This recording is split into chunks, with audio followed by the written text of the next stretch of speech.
সম্মানিত দর্শক, আসসালামু আলাইকুম ওয়া রাহমাতুল্লাহি ওয়া বারাকাতুহু। অনেক আগে এই ভিডিওটা করার কথা ছিল এবং আমাদের এই সুসচেতন সোসাইটি থেকে ক্যাম্পেইন করার কথা ছিল। তো যাই হোক, বিভিন্ন ব্যস্ততার জন্য অন্যান্য প্রোগ্রামের জন্য আমরা এটা করতে পারিনি। আজকে যে আপনারা দেখতে পাচ্ছেন এখানে একটা ব্যানার, সেই ব্যানারটি হলো এই সুসচেতন সোসাইটির প্রচার ভিত্তিক সচেতনমূলক একটি কার্যক্রম।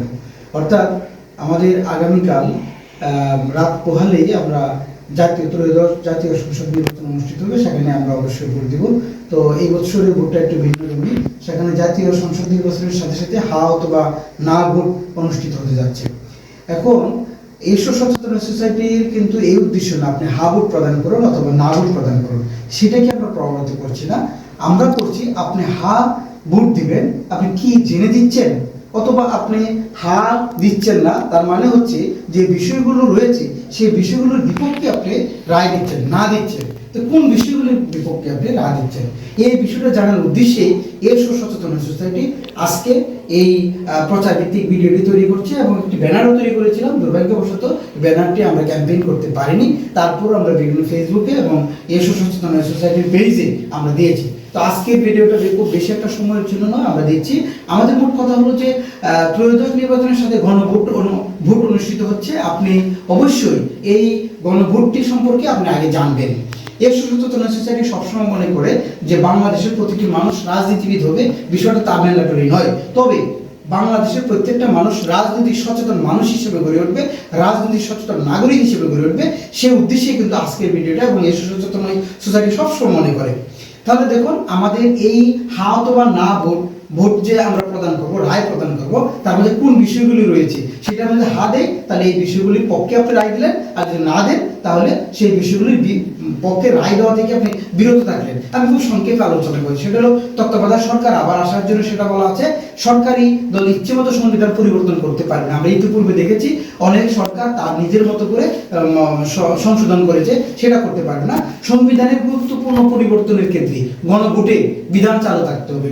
সংবিধানের যখন কোনো গুরুত্বপূর্ণ ভোট প্রদান করা হবে, একটা সংশোধনী আনা হবে বা কোনো কিছু করতে হবে, ইচ্ছা করলে সেটা করতে পারবে না যতক্ষণ পর্যন্ত গণভোট অনুষ্ঠিত না হবে। এই লাইনটা কিন্তু লেখা আছে।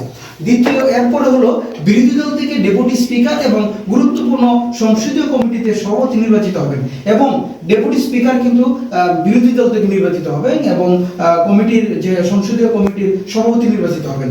আচ্ছা, মেয়াদ যতই হোক কেউ সর্বোচ্চ 2 বারে অতিরিক্ত প্রধানমন্ত্রী হতে পারবেন না, অর্থাৎ 10 বছরের অধিক প্রধানমন্ত্রী হতে পারবেন না।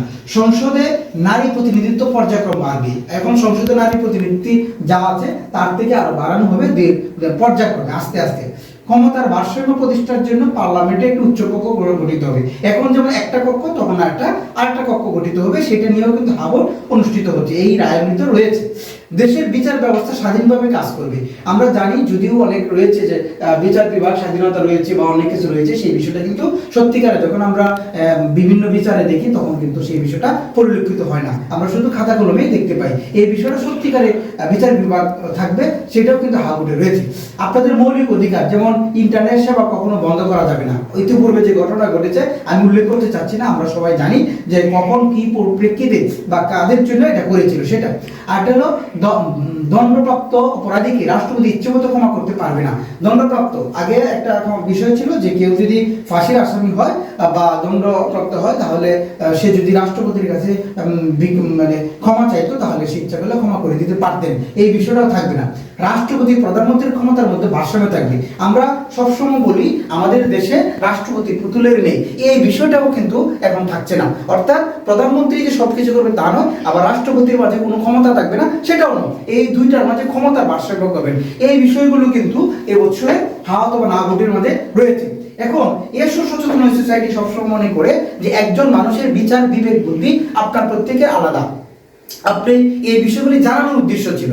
এখন আপনি যদি মনে করেন যে বাংলাদেশে এগুলি দরকার নেই, তাহলে আপনি না ভোট দিবেন। আর যদি আপনি মনে করেন এই বিষয়গুলি দরকার আছে, তাহলে আপনি হা ভোট প্রদান করবেন। সম্মানিত দর্শক, এই সচেতন সোসাইটির মূল কাজই হলো মানুষকে সচেতন করা। শুধুমাত্র যে রোগ নিয়ে সচেতন করা, মানুষকে স্বাবলম্বী নিয়ে সচেতন করা, বিষয়টা এরকম নয়। আমরা দীর্ঘদিন ধরে বলে আসছি এবং আমাদের এই সচেতন সোসাইটি থেকে বিভিন্ন আর্টিকেল প্রকাশ করে থাকে, সেখানেও কিন্তু লেখা হয়ে থাকে যে একটাই বিষয়, যে বাংলাদেশে প্রত্যেকটা মানুষ রাজনীতিবিদ হোক তা নয়, একটি দেশকে সুষ্ঠু করার জন্য প্রত্যেকটা মানুষকে রাজনীতিক সচেতন নাগরিক হিসেবে তৈরি করতে হবে, সেটাও কিন্তু এই সচেতন সোসাইটি কার্যক্রম করবে বা করে যাচ্ছি। তো সম্মানিত দর্শক, রাত পোহালেই আমাদের ত্রয়োদশ সংসদীয় নির্বাচন, সেই সংসদীয় নির্বাচন সুষ্ঠু হোক সেই প্রত্যাশায় বিদায় নিব।